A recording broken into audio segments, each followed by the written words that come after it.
Welcome back to the channel. This is the iBasso Nunchaku, a USB-powered dongle deck that utilizes Raytheon tubes in its circuit. It retails for $299. So I've been using it for a few weeks now, and this is my full review of the Nunchaku. I'll be sharing my experiences with it and comparing it to other dongles like the DC Elite and the DC07 Pro. If you're interested in the build and the menu system of the Nunchaku, feel free to check out my unboxing video of it. I've gone through the menu system and compared it to the DC Elite in terms of its build and exterior. I've linked the video in the description below.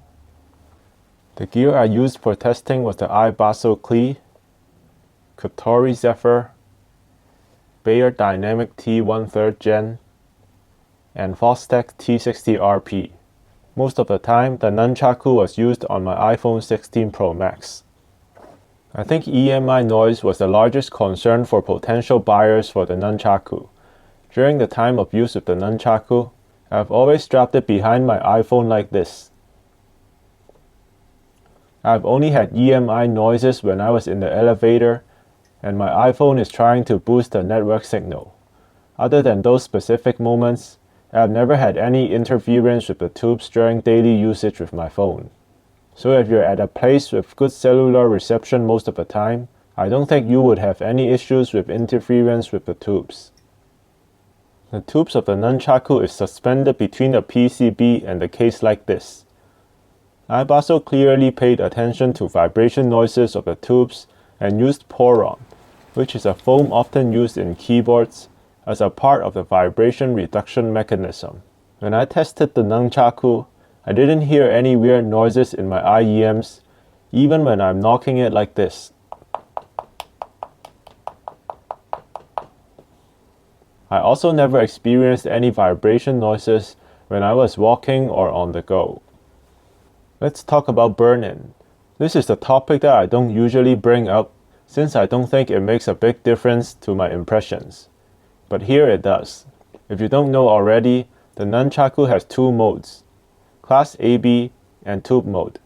Before I talk about the sound, I noticed that there is a burn-in period for the Nunchaku. It's probably because the tubes need some time to settle in. Compared to my initial impressions, Tube mode doesn't sound as laid back when compared to AB mode after around 10 hours of use when the tubes settled. Okay, now let's talk about the sound. For your information, I did most of the listening on the NOS filter. After burn-in, the two modes definitely sounded a bit more similar as the veil in tube mode cleared up. In Class AB mode, I would describe the sound of the Nunchaku to be neutral and smooth sounding. Transients feel quick and bass feels snappy. Honestly, it just sounds like any other Circuits Logic DAC chip dongle deck. It's not bad in any way, but it's nothing special either. Now let's talk about tube mode. That's the fun part, right? Probably nobody will buy the Nunchaku just for its AB mode. Triggering between AB and tube mode, you will immediately notice a slight noise floor in tube mode, which will get better when the tubes warm up. Vocals and instruments immediately sound more present and forward. I was able to hear an increase in soundstage depth in tube mode. Instruments and vocals sound more airy and lively. The decay becomes longer, gives it a sense of openness and naturalness. It adds just the right amount of flavor to the sound, without feeling it's exaggerated or unfaithful to the original music source. I think most users will be able to distinguish the difference between AB and tube mode. This will also depend on what IEMs you use, but I think in general the difference is pretty obvious. Comparing the Nunchaku with the DC07 Pro in AB mode, I felt that the DC07 Pro had slightly more clarity in the entire frequency range.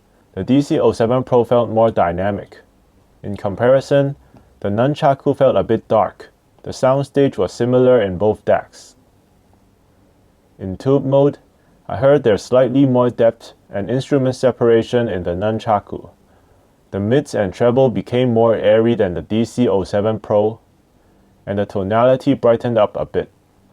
But in terms of dynamics, soundstage width, and image capabilities, I think the DC07 Pro does a better job. For me, the DC Elite is still definitely the king of dongle decks. It's clearly ahead of the Nunchaku in terms of musicality, dynamics, clarity, and soundstage width.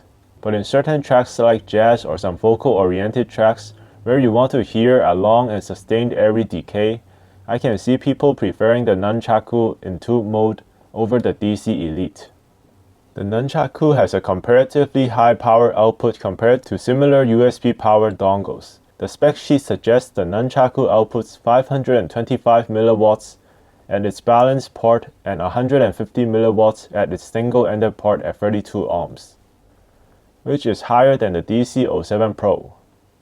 But when used, it feels like the DC07 Pro can produce the same loudness at much lower volume levels. I guess this should be because of the high output impedance of the Nunchaku. Although the impedance isn't specified, but it is reasonable to suggest it has a higher output impedance than other solid-state dongle decks in order to accommodate for tubes in the circuit. Or maybe it just has a more tapered volume control. The driving power of both dongles are similar when driving my T1 3rd Gen and T60RP. They both power the T1 with authority, but struggle to power the T60RP. So I wouldn't suggest you use headphones with a low sensitivity and low impedance rating. The Nunchaku is generally quite an efficient dongle.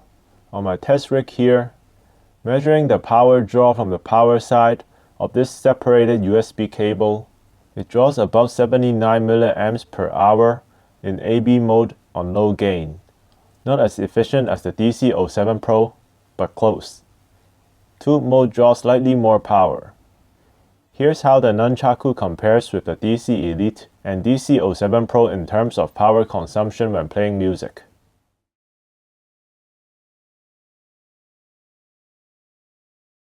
In conclusion, I think the Nunchaku is an extremely versatile product. It might not be the best in sonic performance at this price range, but I think it's one of the most versatile products. With 2 amplification modes, 5 digital filters, I think you can have endless combinations with different IEMs. Plus, there isn't any usability issues with the added tubes apart from the high power consumption. So I think the Nunchaku is a compelling product that packs a lot of fun in a tiny form factor. So I would definitely recommend it if you would like to experience some tube goodness. If you demand the best resolution and sonic performance, I would still recommend you go for the DC Elite instead. So this is the end of my review of the Nunchaku. I hope you found it useful. Please like and share this video and subscribe to the channel for more videos like this. Thank you for watching.